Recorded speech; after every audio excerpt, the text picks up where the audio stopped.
नमस्कार, सरल टॉक में आप सभी का स्वागत है। आपके साथ मैं हूं गिरिराज शर्मा। मध्य प्रदेश में लोग तैयारी कर रहे हैं शिक्षक बनने की।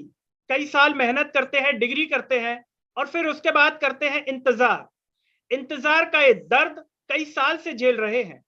मध्य प्रदेश की सरकार उन्हें वेटिंग करा करा करके दर्द दे रही है, धीमे धीमे दर्द दे रही है कि हर पल उसका एहसास बना रहे।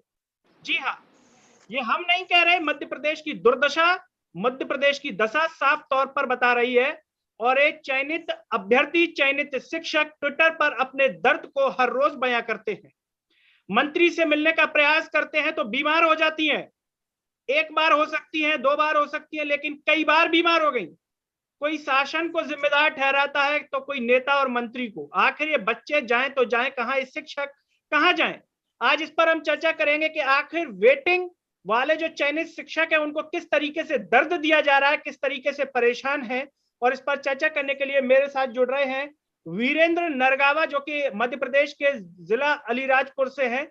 वीरेंद्र जी, आपका बहुत बहुत स्वागत है सरल टॉक में। सबसे पहले तो मैं आपसे ये जानना चाहता हूं कि आप लोग जो चयनित शिक्षक की आपने परीक्षा दी, किस तरीके से जी आपको दर्द दिया जा रहा है, सरकार के द्वारा, शासन के द्वारा, या फिर सब कुछ ठीक ठाक है? जी सर, मेरा ये कहना है कि 2018 की शिक्षक भर्ती एक तो लंबे समय से आई है 2011 के बाद। इसमें मैं सभी विषय और सभी कैटेगरी के तो है ही है, लेकिन उदाहरण के तौर पर एक विषय और एक कैटेगरी के आपको डेटा सामने रख रहा हूं। जैसे माध्यमिक शिक्षक के लिए गणित विषय में एसटी कैटेगरी के लिए ट्राइबल विभाग में 455 पोस्ट निकाली है जी। और एजुकेशन विभाग में यानी शिक्षा विभाग में माध्यमिक शिक्षक गणित विषय के लिए अनुसूचित जनजाति यानी एसटी वर्ग के लिए 385 पोस्ट निकाली है। जी। अगर दोनों विभाग के पोस्टों को मिला दे तो हमारी पोस्ट हो रही 840। जी। और पीईबी के द्वारा शिक्षक पात्रता परीक्षा 2018 में उत्तीर्ण किए गए अभ्यर्थियों की संख्या है 572 जी। अब 572 में से भी 122 कैंडिडेट को वेटिंग में रखा गया है और नियुक्ति 450 कैंडिडेट को मिली है। पोस्ट हमारी है 840 और कैंडिडेट है हम 572। अब पोस्ट हमारे की तुलना में भी ज्यादा है और कैंडिडेट बहुत कम है, इसके बाद भी हमको वेटिंग में रखा गया है। ये विसंगतियां सभी वर्ग के साथ, सभी विषय के साथ। वीरेंद्र जी, ये और भी, जी जैसे गणित के अलावा और भी शिक्षक होंगे जो वेटिंग से परेशान होंगे। लगभग अगर माना जाए तो कितने जो शिक्षक हैं वो इससे परेशान है, एक अप्रोक्स आइडिया? जी, मैं यही आपको बताना चाहता हूं सर कि सभी विषय को मिलाकर और सभी कैटेगरी को मिलाकर आज लगभग 10 से 12 हजार कैंडिडेट ऐसे वेटिंग में रखा गया है जानबूझकर। 10 से 12 हजार कैंडिडेट परेशान हैं, और जैसा कि कहा आपने जानबूझकर। आपने जी इस समस्या के लिए संबंधित मंत्री, संबंधित विभाग से मिलने का प्रयास किया, क्या कुछ कहना रहा उनका? हमने प्रशासन से मिलने का प्रयास किया है, तो मीना जी ट्राइबल मंत्री है, वहां पर हम जाते हैं तो वो बीमार हो जाती है। दूसरी बार हम जाते हैं तो उसी समय भी स्वास्थ्य अच्छा नहीं रहता है। एक बार, दो बार, तीन बार हम जाते हैं तो हमेशा के लिए बीमार रहती हैं। शिक्षा मंत्री जी के यहाँ जाते जी शिक्षा मंत्री के यहाँ जाते हैं, इंदर सिंह परमार जी माननीय हमारे शिक्षा मंत्री हैं, तो वह भी कहीं ना कहीं बहाना बनाकर या तो शिक्षा भर्ती के नाम से ज्ञापन पत्र लेना ही नहीं चाहते हैं। शिक्षक भर्ती शब्द सुनकर उनको दूर हटाने की कोशिश करते हैं। दूर हटाने की कोशिश करते हैं। जी जैसा कि अभी आपने कहा कि मीना जी बीमार हो जाती हैं, तो क्या कभी आप लोगों ने प्रयास किया कि डॉक्टर भी साथ में ले जाएं? हो सकता है डॉक्टर नहीं मिल पा रहा हो तो डॉक्टर उनका वहीं इलाज भी कर दे, मिल भी लें। तो कोई मिलने नहीं आता है, इसलिए हमारा सवाल ये भी मन में अभी उठता है, अगर मंत्री जी बीमार है तो उसके बंगले के अंदर क्यों रखते हैं, उसको हॉस्पिटल क्यों नहीं एडमिट करते हैं, हमारा ये भी सवाल है। जी जी जी। स्वास्थ्य ठीक नहीं है, अंदर आराम कर रही है ऐसा जवाब आता है, तो अंदर क्यों जवाब आराम कर रहे हैं, उसको हॉस्पिटल एडमिट करना चाहिए, हमारा ये भी सवाल है। वीरेंद्र जी, क्या जो अधिकारी हैं संबंधित आपकी परीक्षा से संबंधित जो अधिकारी हैं उनसे भी आप मिले होंगे, उनका क्या जवाब है आपकी इस नियुक्ति को लेकर के? उनका जवाब ये आता है, परमिशन हमको सरकार देगी तो हम आगे प्रक्रिया बढ़ाएंगे, ये सवाल आता है। अच्छा, यानी कि सरकार उन्हें परमिशन अभी नहीं दे रही है? हाँ, ऐसे जवाब देते हैं अधिकारी। और जब आपके जो शिक्षक हैं, साथी गण हैं, जो अन्य अन्य जिलों में नेताओं से मिलते होंगे, जो संबंधित जनप्रतिनिधि हैं उनसे मिलते होंगे, तो क्या कुछ कहना रहता है उनका आपकी इस भर्ती परीक्षा को लेकर के? उनकी प्रतिक्रिया यह आती, ज्ञापन ले लेते हैं और हम जल्द से जल्द इस पर हम संज्ञान लेंगे और माननीय मंत्री जी के या मुख्यमंत्री तक हम यह आपकी बात पहुंचाने की बात करेंगे या कैबिनेट में ये बात रखेंगे, ऐसे जवाब दे देते हैं। आप लोगों को क्या लगता है कि ये जो जवाब दिए जाते हैं कि हम आपकी बात कैबिनेट में रखेंगे, मुख्यमंत्री तक पहुंचाएंगे, तो आप लोगों को क्या अनुभव लगता है, ये पहुंचाते हैं या केवल कहने के लिए कह देते हैं? सर, ये तो एक प्रकार से बचने के लिए कह देते हैं, लेकिन पहुंचाते नहीं है और बात भी नहीं रखते हैं ये।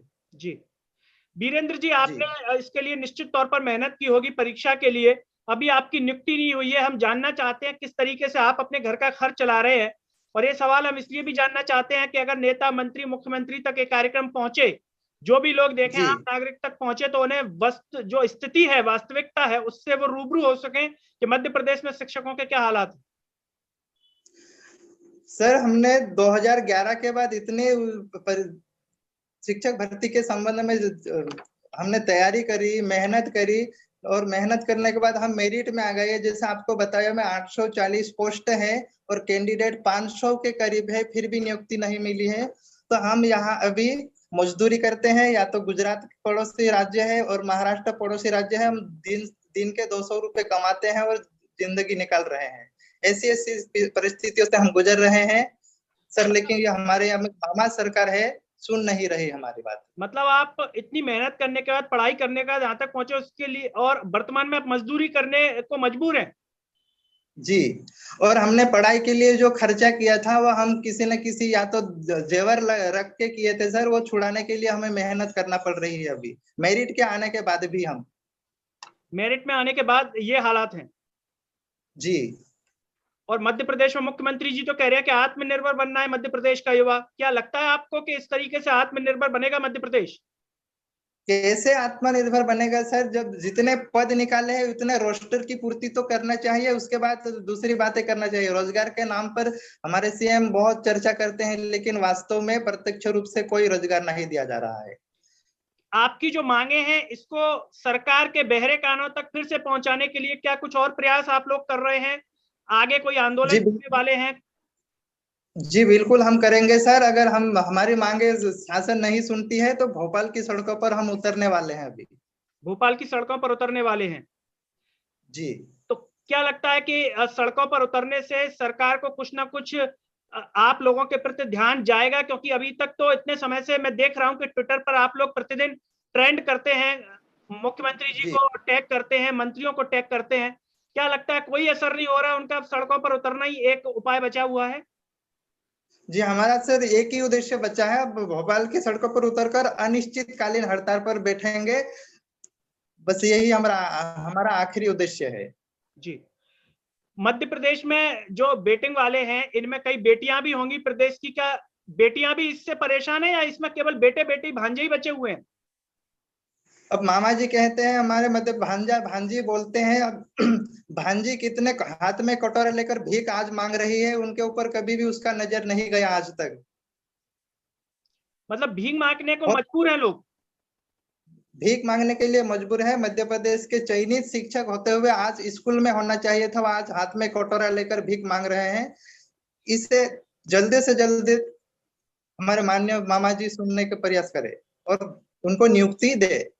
जी। आपके परिवार में वीरेंद्र जी, हम जानना चाहेंगे कितने सदस्य हैं, इसलिए हम पूछ रहे हैं कि किस तरीके से आप खर्चा चला रहे हैं। आपने चर्चा में कहा कि आप मजदूरी करने को मजबूर हैं, शिक्षक की नियुक्ति अभी आप लोगों की हुई नहीं है। आपके परिवार में कौन कौन है? मेरे परिवार में मेरे माताजी, पिताजी और मेरी वाइफ और एक मेरी बेटी है सर। और हमारा कर्जा इतना हो चुका पढ़ाई के पीछे कि 1 लाख 1.5 लाख के करीब है। तो मेरे पिताजी अभी गुजरात में मजदूरी कर रहा है 200 रुपए प्रति दिन का, और मैं भी कर रहा हूँ, भी महाराष्ट्र में हूँ। और यहाँ मजदूरी कर करके हम जो जेवर रखे वो छुड़ाने की कोशिश कर रहे हैं। वीरेंद्र जी, आपके साथ वाले भी ऐसे कई चयनित शिक्षक होंगे जो आपके साथ में चयनित हुए होंगे, और वो भी किसी ना किसी तरीके से अपना पेट पालने के लिए कुछ ना कुछ करने को मजबूर होंगे इसी तरीके से। जी बिल्कुल सर, किसी न किसी तरीके से हम मजदूर कर रहे हैं। कोई ठेला गाड़ी लगा रहा है या कोई दुकान पे 2 दिन 200 की मजदूरी के लिए जाता है, तो कहीं ना कहीं या तो फिर पानी पतासे की दुकान लगा रहे हैं कहीं ना कहीं। जी जी वीरेंद्र जी, क्या आप लोगों ने प्राइवेट स्कूल में जब तक आप लोगों की नियुक्ति नहीं हो रही है क्या प्रयास किया, या वहां पर कोई समस्या आ रही थी पढ़ाने में? प्राइवेट स्कूल में जहां तक हमने गया था और वो पूछा कि आपका उधर शिक्षक भर्ती में तो सिलेक्शन नहीं हो रहा है, तो हमने कहा कि हमारा सिलेक्शन हो रहा है लेकिन अभी तक नियुक्ति नहीं मिली है, अभी हम फ्री है उस कारण हम जॉब करना चाहते कहा। तो उनका जवाब आता है कि कभी आपका तो सिलेक्शन हो जाएगा, इसलिए आप लोगों को हम स्कूल में नहीं रख सकते, ये यानी जवाब कि आता है। पढ़ाई करने के बावजूद, चयनित शिक्षक होने के बावजूद आपको इस कारण से नहीं ले रहे हैं कि कल नियुक्त हो जाएंगे और आप मजदूरी करने को मजबूर हैं इसी वजह से। जी। और मध्य प्रदेश के मुख्यमंत्री शिवराज सिंह चौहान तो अब ताल ठोक रहे हैं कि हर महीने 2 लाख स्वरोजगार से रोजगार दे रहे हैं। क्या लगता है कि मिल रहा है लोगों को 2 लाख रोजगार? अब शिक्षक भर्ती जो 2018 से 22 आ गया सर, 19, 20, 21, 22 4 साल हो चुके हैं। 4 साल में अभी 800 पदों पर भर्ती निकाली, उसमें से 500 लोगों को भी नहीं नियुक्ति दी है, तो कैसे रोजगार दे रहे हैं? हर महीने 2 लाख कैसे रोजगार दे रहे हैं? जी, आपकी जो भर्ती है, क्या इसमें किसी मंत्री नेता का रिश्तेदार कोई आपकी जानकारी में है? क्योंकि अगर ऐसा होता तो शायद नियुक्ति जल्दी हो जाती, या किसी नेता मंत्री का बेटा शिक्षक नहीं है इसलिए नियुक्ति लेट हो रही है? जी सर, अगर किसी नेता का बेटा अगर शिक्षक भर्ती में इतने लंबे समय से गुजरता होता तो उनको भी समझ में आ जाता कि ये बेटे कैसे हैं। आज तो हम गुजर रहे हैं, आने वाले समय में इनके भी बेटे कभी भोपाल की सड़कों पर उतरने का समय आ जाएगा तो इनकी अकल आएगी, अभी कोई अकल नहीं आ रही है सर इनकी। बिल्कुल। तो दर्शकों, ये थे हमारे साथ वीरेंद्र जी, जिला अलीराजपुर से, जो कि मध्य प्रदेश की चयनित शिक्षक भर्ती की परीक्षा दी है, वेटिंग में है, लेकिन अब तक नियुक्ति नहीं हो पाई है। मंत्री जी से मिलने जाते हैं तो बीमार हो जाती हैं, पता नहीं कब ठीक होंगी। मुख्यमंत्री शिवराज सिंह चौहान हर महीने 2 लाख रोजगार दे रहे हैं, लेकिन इनको नहीं मिल पा रहा है। इंदर सिंह परमार पता नहीं कौन से अंतर ध्यान में है, कहां पर योगासन करने चले गए पता नहीं। अगर बिल्कुल अच्छी अवस्था में होते तो शायद इनकी नियुक्ति हो चुकी होती, क्योंकि जिस तरीके से सरकार गिरा करके बन गई, सब कुछ हो गया, मंत्री पद मिल गए, लेकिन इनको नियुक्ति नहीं मिल पाई। अभी भी ट्विटर पर ट्रेंड कराते हैं। तो जो भी मध्य प्रदेश के नागरिक इस कार्यक्रम को देख रहे हैं, नेता मंत्री देख रहे हैं, जरा अपने अंतर ध्यान में जरूर झांकें कि आप मध्य प्रदेश की जनता के साथ और शिक्षकों के साथ किस प्रकार का व्यवहार कर रहे हैं। दोस्तों, इस पूरी व्यवस्था पर, मध्य प्रदेश की शिवराज सरकार पर और इस शिक्षक भर्ती पर आप क्या सोचते हैं, कमेंट बॉक्स में जरूर बताइएगा। और सरल टॉक की आवाज को सब्सक्राइब कीजिए और इसे हर जगह शेयर कीजिए, जिससे आपके आवश्यक मुद्दे जनता के सामने हो, नेताओं के सामने हो। और साथ ही साथ सरल टॉक के Facebook, Twitter, Telegram, Instagram page को भी आप लोग फॉलो कीजिए। मुझे और वीरेंद्र जी को दीजिए इजाजत। नमस्कार।